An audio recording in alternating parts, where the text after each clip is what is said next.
గత నెల రోజుల కిందట సైదాపూర్ మండలానికి చెందిన బత్తుల మహేందర్ పై ఎస్ఐ భార్గవ్ దాడి చేయడం జరిగింది. ఆ దాడిని అనేక సందర్భాలలో సాక్ష్యాలు చూపిస్తూ అనేక ఫిర్యాదు చేయడం కూడా జరిగింది.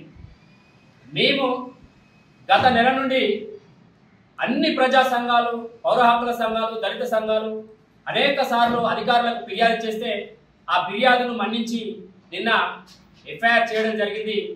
భార్గవ్ మీద ఎస్సీ ఎస్టీ అట్రాసిటీ కేసు నమోదు చేయడం జరిగింది.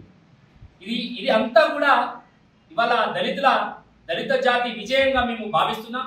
ఎందుకనంటే ఎవరికైతే అన్యాయం జరుగుతుందో ఇవాళ రాజ్యాంగ ప్రకారం, చట్ట ప్రకారం ఎవరి మీద అయితే దాడి చేసిర్రో, అణగారిన వర్గాల మీద దాడి చేస్తే తప్పకుండా సామాన్యుల మీదనైనా ఇవాళ పోలీస్ అధికారుల మీద అయినా ఇద్దరికి కూడా ఒకే చట్టం వర్తిస్తుందని ఈ సందర్భంగా రుజువు చేయడం జరిగింది.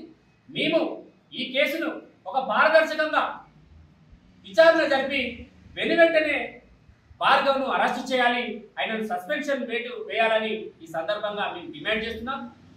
తెలంగాణ రాష్ట్ర పోలీసుల మీద మాకు అపారమైన గౌరవం ఉంది, అపారమైన నమ్మకం ఉంది. ఎందుకంటే ఫ్రెండ్లీ పోలీసు చాలా మంచిగా ఉంటారు, సమస్యను వెనువెంటనే పరిష్కరిస్తారని ఈ సమాజంలో పోలీసు మీద నమ్మకం ఉంది.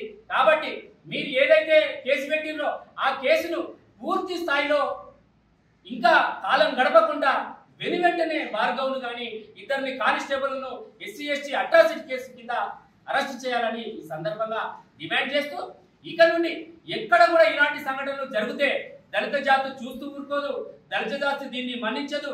ఎస్సీ ఎస్టీ బీసీ మైనార్టీలు ఏకమయ్యే పరిస్థితికి వస్తుంది. పోలీసులు ఎక్కడ దాడి చేయదు, వాళ్ళ చట్ట పరిధిలో వాళ్ళ ధర్మం ప్రకారం వాళ్ళు రాజ్యాంగానికి లోబడి వాళ్ళ ఉద్యోగాలు చేయాలని ఈ సందర్భంగా విన్నవిస్తున్నా. పోలీసులకు మేము నిన్న రాత్రి ఎఫ్ఐఆర్ చేయడం జరిగింది. వాళ్ళు పోలీసులు ఎఫ్ఐఆర్ కాపీ కూడా ఇవ్వడం జరిగింది. ముగ్గురి మీద కూడా భార్గవ్ అనే ఎస్ఐ మీద, ట్రైన్డ్ ఎస్ఐ మీద కేసు పెట్టడం జరిగింది. ఆయనను వెంటనే సస్పెండ్ చేయాలి, లేకుంటే ఇప్పటికీ కూడా పోలీస్ అధికారుల మీద మాకు నమ్మకం ఉండి ఇప్పటికీ కూడా దళిత జాతి ఎక్కడ కూడా ఉద్యమాలు చేపట్టలే, మేము సమన్వయం పాటిస్తున్నాం.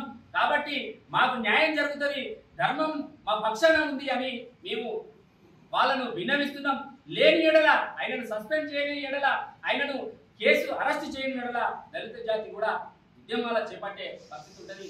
దీన్ని మేము ఈ ఎఫ్ఐఆర్ను, ఎస్సీ ఎస్టీ అట్రాసిటీ కేసును మేము పోలీసుల మా పక్షాన ఉన్నారని మేము పూర్తి స్థాయిలో నమ్ముతున్నాం. దీనికి ఆయనే ట్రైనింగ్ ఎస్ఐ కాబట్టి మేము డీజీపీ కానీ డిఐజీ కానీ మేము మళ్ళీ పోలీసు ఆయన రిమూవ్ చేయాలని మేము మళ్ళీ వినతి పత్రం కూడా పై స్థాయిలో అధికారులకు కూడా ఇది ఎఫ్ఐఆర్ పెట్టి వాళ్ళు రిమూవ్ చేయకుంటే మేము న్యాయ ప్రకారం హైకోర్టులో కేసు కూడా వేస్తామని ఈ సందర్భంగా తెలియజేస్తాం.